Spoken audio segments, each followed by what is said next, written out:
வணக்கம் அன்பு உள்ளங்களே, நான் பேசும் உள்ளம் யூடியூப் சேனலின் சென்னகேசவன் பேசுகிறேன்.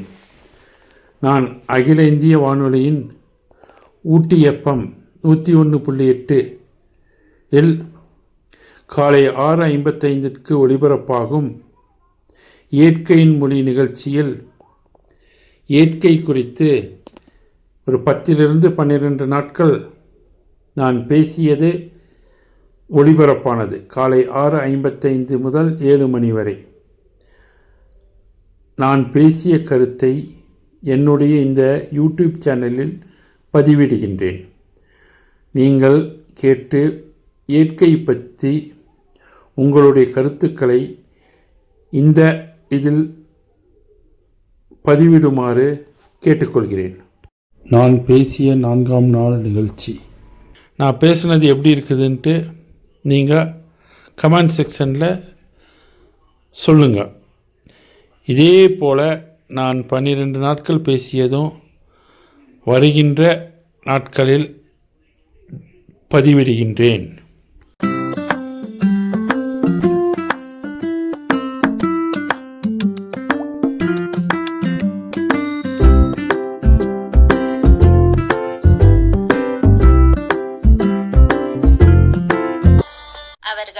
விவசாயத்தில் விளைவிக்கின்ற காய்கறிகள் இல்லை, அது முழுசா இன்னைக்கு இயற்கை விவசாயம் செய்ய முடியாத சூழ்நிலை இருக்குது. ஏன்னா பூச்சிகள் கூட இன்னைக்கு என்ன ஆயிடுச்சுன்னா அதனுடைய டிஎன்ஏவே மாறிடுச்சான்ற கூட ஒரு சந்தேகம் வருது. ஏன்னா நம்ம என்னதான் பூச்சி மருந்து அடிச்சாலும் அதுல கூட சாகாத பூச்சிகள் கூட இன்னைக்கு இருக்குது. இயற்கையிலிருந்து கொஞ்சம் கொஞ்சமாக செயற்கை மாறி இன்னைக்கு ரசாயனத்துல போய் நிக்குது. இன்னைக்கு ரசாயனம் இல்லாம எதுவுமே இல்லைன்ற ஒரு சூழ்நிலை உருவாயிருச்சு. எல்லா விஷயத்திலயுமே இயற்கையை நாங்க ரொம்ப மிஸ் பண்றோம். எந்த விஷயத்தை எடுத்தாலுமே இயற்கை இன்னைக்கு ஒரு இதாதான் இருக்குது.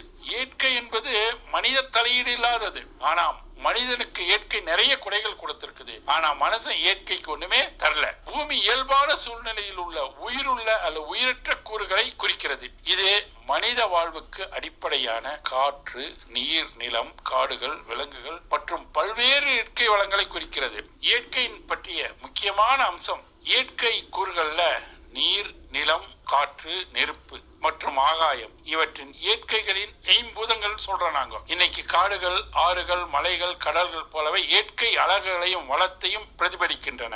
பல்லுயிர் சமநிலை இயற்கையினுடைய முக்கியமான இதே என்னன்னா பல்லுயிர் சமநிலை. இயற்கையின் பல்வேறு வகை உயிரினங்கள், தாவரங்கள் மற்றும் நுண்ணுயிர்கள் ஒன்றை ஒன்று சார்ந்து சமநிலையோடு வாழ்கிறது. அதுதான் இயற்கையினுடைய சமநிலை, பல்லுயிர் சமநிலை. மண்ணின் பங்கு, மண்ணு வண்டல் மண்ணா இருக்கான், கரிசல் மண்ணு, செம்மண்ணு போன்ற வேளாண்மைக்கு முக்கியமான பங்கு இருக்குது. இவை தாவர வளர்ச்சிக்கு உதவுகிறது, ஊட்டச்சத்து வழங்குகிறது. இயற்கை வேளாண்மை பூச்சிக்கொல்லி மற்றும் செயற்கை உரங்கள் இல்லாத மண்ணின் தன்மையை கெடாமல் செயல்படும் விவசாய முறை. இயற்கை விவசாயம் மண்ணினுடைய வளத்தை மீட்க ஆரோக்கியமான உணவு வழங்குகிறது. இயற்கை வளங்கள் அழியும் அபாயத்தில் உள்ளன. சுற்றுச்சூழல் பாதுகாப்பது, காடுகளை வளர்ப்பது, நீர்நிலைகளை தூய்மையாக வைப்பது மனித குலத்தின் கடமையாகும். இயற்கை எண்ணெய் காப்பது நம்முடைய எதிர்கால சன்னதியதை காப்பதற்கு அம்சமாகும். இப்போ நதிகள் பூரா மாசடையுதுன்னா காரணம் என்னன்னா, ஒன்று சொன்னோம், ஃபேக்டரி இந்த மாதிரி கழிவு நீர் அதுல செயற்கை நீர்கள்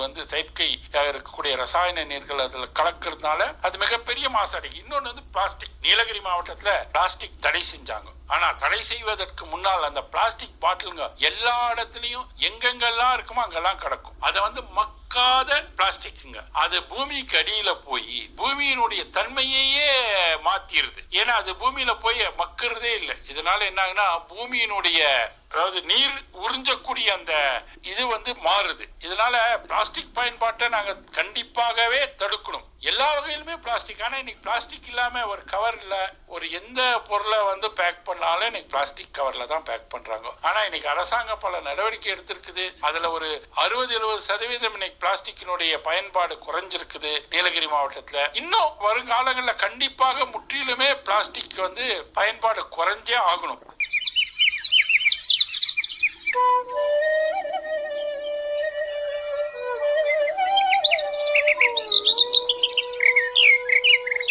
இயற்கையின் மொழி நிகழ்ச்சியில் இதுவரை இயற்கையின் பல்லுயிர் சமநிலை குறித்து தகவல்களை வழங்கினார் இயற்கை ஆர்வலர் சென்னகேசவன் அவர்கள்.